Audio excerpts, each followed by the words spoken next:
জি sir, শোনা যাচ্ছে, শুনতে পাচ্ছি। আমাদের গত সপ্তাহে আমি তো রিয়াল ফ্লো সফটওয়্যারটা নিয়ে অল্প একটু দেখেছিলাম। রিয়াল ফ্লো সফটওয়্যারের আজকের এই প্রোগ্রামের শুরুতে হাসান মামুন যেমনটা বললেন যে আমাদের এই সময়ে যে আমরা যে চ্যালেঞ্জগুলো ফেস করছি, যে আমাদের কোন ধরনের সফটওয়্যার স্কিল বা কোন সেক্টরে আমরা যদি স্কিল ডেভেলপ করতে পারি তাহলে আমাদের জন্য এআই রিলেটেড যে চ্যালেঞ্জগুলো তৈরি হয়েছে সেই চ্যালেঞ্জগুলো আমরা ভালোভাবে মোকাবেলা করতে পারব। তো সেই ধারাবাহিকতায় আমি বলছিলাম যে মানে আমরা এর আগে আলোচনা করেছি যে কোন ধরনের সফটওয়্যারগুলোতে যদি আমরা দক্ষতা তৈরি করতে পারি, সাধারণ যে সফটওয়্যারগুলো বা স্কিলগুলো নিয়ে আমরা এতদিন কাজ করেছি এই সমস্ত স্কিলের অনেক কিছুই হয়তো বা হুমকির মধ্যে পড়ে যাবে বা পড়ে যাচ্ছে অলরেডি। তো সেই ক্ষেত্রে এক্সেপশনাল কিছু সফটওয়্যার আছে যে সফটওয়্যারগুলো এখনো এই ধরনের সফটওয়্যারের এখন যে সফটওয়্যারগুলোর ডিমান্ড থাকবে এরকমই একটা সফটওয়্যার হচ্ছে রিয়াল ফ্লো, এবং আরো কিছু সফটওয়্যার কথা বলা হয়েছিল যেমন আনরিয়াল ইঞ্জিন, হুডিনি, এরকম। তো আজকে আমি গত সপ্তাহে যেমন রিয়াল ফ্লো সফটওয়্যারের একটা পর্যায় পর্যন্ত আমি দেখেছিলাম, আজকে আমি চেষ্টা করব ওই পার্টটা শেষ করার জন্য। আমি একটু স্ক্রিনটা শেয়ার দিচ্ছি, ক্লাসে যারা ছিলেন তারা সম্ভবত বিষয়টা দেখছেন। এটা হয়তো বা ভাবতে পারেন যে এইটুকু সময়ের মধ্যে কি আমরা সফটওয়্যারের সবকিছু শিখে ফেলতে পারবো, বিষয়টা তা না। আমি জাস্ট ওয়ার্ক ফ্লোটা দেখাচ্ছি। হ্যাঁ, এটা অবশ্যই একটু সময় দিতে হবে পুরো বিষয়গুলো আয়ত্ত করার জন্য, যে এই ধরনের সফটওয়্যার দিয়ে কিভাবে এই যে লিকুইডের সিমুলেশন এগুলো করা হয়। তো এটার মধ্যে একদম বেসিকটা হচ্ছে যে একটা পাইপ থেকে পানি পড়ছে সেটা দিয়ে একটা কোনো পাত্র পূর্ণ করা, এটা একটা ইফেক্ট। তো এই সিমুলেশনটা আমরা কিভাবে করি, নর্মাল যে টুলস আমরা দেখি ম্যাক্সে, মায়াতে, এই টুলসগুলো দিয়ে এই জিনিসটা করা যায় না। যদি এটার জন্য আলাদা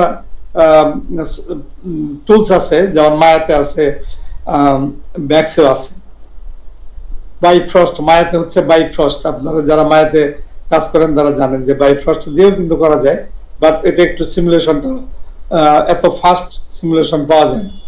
তো যাই হোক, এখন এটা এই পর্যন্ত সিমুলেট করার পর আমরা যদি এটার আউটপুট বের করার কথা চিন্তা করি তাহলে আউটপুটটা কিভাবে বের করব, এটা একটা বিষয়।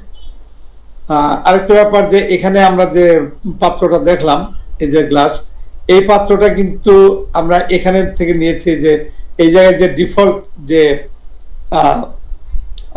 এখানে ডিফল্ট কিছু মডেল দেয়া আছে, এই মডেলগুলো আমরা ব্যবহার করতে পারি শুধু একটু এক্সপেরিমেন্ট করার জন্য। বাট আমরা যখন কোনো প্রজেক্টে কাজ করব বা ক্লায়েন্টের কাজ করব তখন অবশ্যই ক্লায়েন্টের একটা পার্টিকুলার ডিমান্ড থাকবে এবং সেই অনুযায়ী করতে হবে। আর সেই ক্ষেত্রে আমরা এখানে কিন্তু এখানকার কোনো মডেল আসলে সেভাবে ব্যবহার করব না।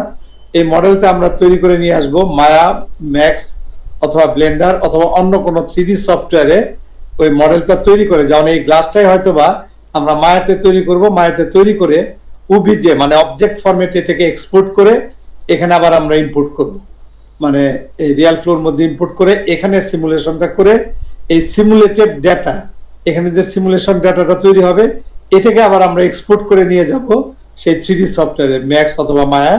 নিয়ে যাওয়ার পরে সেখানে ম্যাটেরিয়াল অ্যাসাইন করব, লাইটিং করব, করার পর আউটপুটটা বের হবে। এটা হচ্ছে প্রসিডিউর। তো এটা একটু আমি ওয়ার্কফ্লোটা বোঝানোর জন্য এটা আমি একটু দেখাতে চাচ্ছি ক্ষেত্রে যে এটা হচ্ছে মেশ, এই মেশটাকে আমি এক্সপোর্ট করে 3D সফটওয়্যারে নিয়ে যাব। সেই ক্ষেত্রে এটা সিলেক্ট অবস্থায় এখানে দেখেন যখন আমি এই যে পার্টিকেল মেশ সিলেক্ট করছি তখন কিন্তু এখানে একটা এক্সপোর্ট একটা অপশন আসছে। এই এক্সপোর্ট অপশনে যে আমি এখানে মেশ সিকোয়েন্স ডট এবিসি, এটা একটা এক্সটেনশন, ইউনিভার্সাল এক্সটেনশন। তো এই এক্সটেনশনটা আমরা ইউজ করব। এই ফাইলগুলোকে জোড়া দিতে হয়, মানে সিস্টেমটা হচ্ছে এরকম, বুঝছেন, মানে ওয়ার্কফ্লোটা। এই ফাইলগুলো জোড়া দেওয়ার জন্য এখানে একটা টুলস আছে, টুলস থেকে আমরা এটাকে স্টিচ করতে পারি, মানে সেলাই করা যেটাকে বলে যে স্টিচ এলিম্বিক ফাইল। স্টিচের যে অ্যাডে যে আমরা এই ফাইলগুলোকে স্টিচ করব, মানে জোড়া দিব। যে প্লেনটা চলে আসলো, ওকে।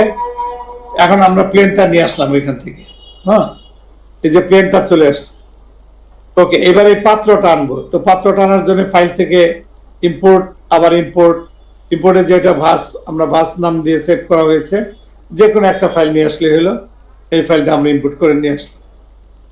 এই যে পাত্রটা চলে আসলো, বুঝতে পারছেন? তো এভাবে আবার চাইলে পরে আমাদের এখানেও কিন্তু এই পাত্রটার পরিবর্তে সেম মাপ দিয়ে, কারণ এই পাত্রটা তো দেখতে অত ভালো না, তাই না? আমরা এখানে যারা ম্যাক্সে কাজ করেন আপনারা জানেন যে আমরা এই জায়গায় কিন্তু এই পাত্রটাকে রিপ্লেস করে ফেলতে পারি, কারণ আমার এটা আসলে দরকার নেই।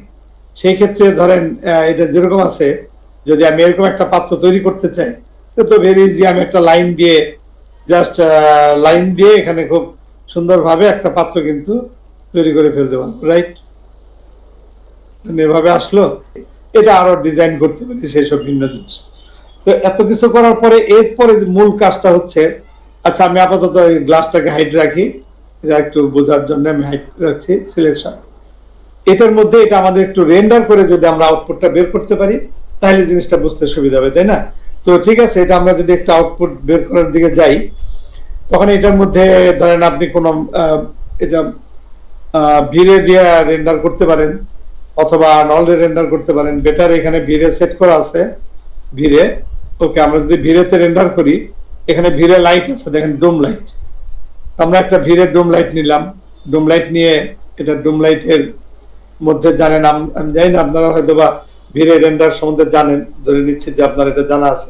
না জানলেও এটা জেনে রাখেন যে এটা এই ধরনের ভিড়ে বা নল দিয়ে রেন্ডার করলে বেটার আউটপুট পাওয়া যাবে।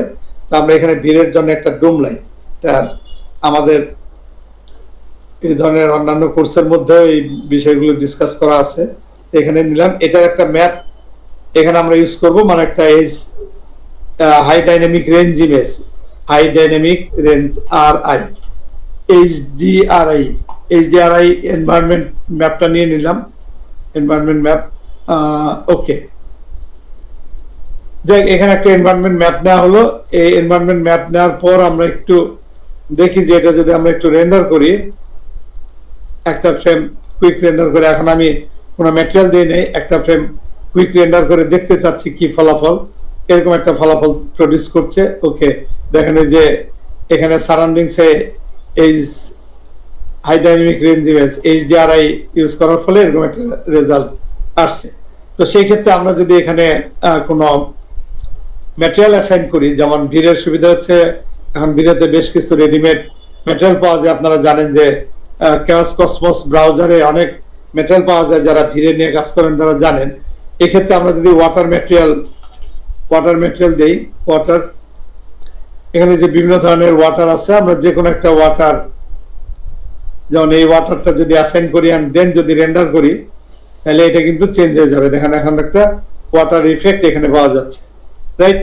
জাস্ট একটা ওয়াটার ইফেক্ট আছে। আচ্ছা, এটা এখনো রেন্ডার কমপ্লিট করে নাই, রেন্ডার কমপ্লিট হলে তার একটু বেটার রেজাল্ট প্রডিউস করবে।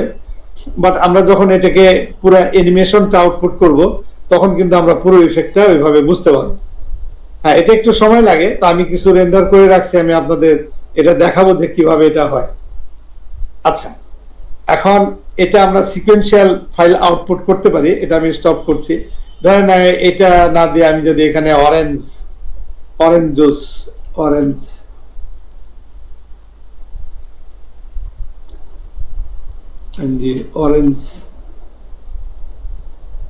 ধরেন আমি এই যে জুস অরেঞ্জ, হ্যাঁ, এই ম্যাটেরিয়ালটা যদি অ্যাসাইন করি এখানে অরেঞ্জের, দেন আবার যদি এটা আমরা একটু রেন্ডার করি, দেখতে পারি কেমন আসে অরেঞ্জ জুস। এটা দেখতে ভালো লাগবে। এটা অরেঞ্জ জুস দিয়ে, এটা আমরা অরেঞ্জ জুস একটা পাইপ থেকে পড়ছে বা একটা বোতল থেকে ঢালা হচ্ছে, এই ধরনের একটা ইফেক্ট কিন্তু আমরা এখানে তৈরি করে ফেলতে পারবো, রাইট? আচ্ছা, তো এটা আমি একটা রেন্ডার করে রাখছি, কারণ যেহেতু রেন্ডারের সময় বেশি লাগবে। আচ্ছা, এখন দেখেন এই যে সিকোয়েন্সিয়াল ফাইলগুলো আছে, এই সিকোয়েন্সিয়াল ফাইলগুলো যদি আমরা এটাকে ভিডিও আকারে প্লে করে দেখতে চাই, কি করতে হবে? আপনারা হয়তো ভাবতে পারেন যে এই ফাইলগুলোকে আমরা কোন একটা, যেমন প্রিমিয়ার বা আফটার ইফেক্টে এটাকে ইম্পোর্ট করে নিয়ে দেখবো, তাই না? কিন্তু এটা তো আপনারা নিশ্চয়ই জানেন, আপনারা কি জানেন যে এটা আমরা ম্যাক্স এবং মায়াতে কিন্তু দুইটা পাওয়ারফুল টুলস দেওয়া আছে এই সিকোয়েন্সিয়াল ফাইল দেখার জন্য।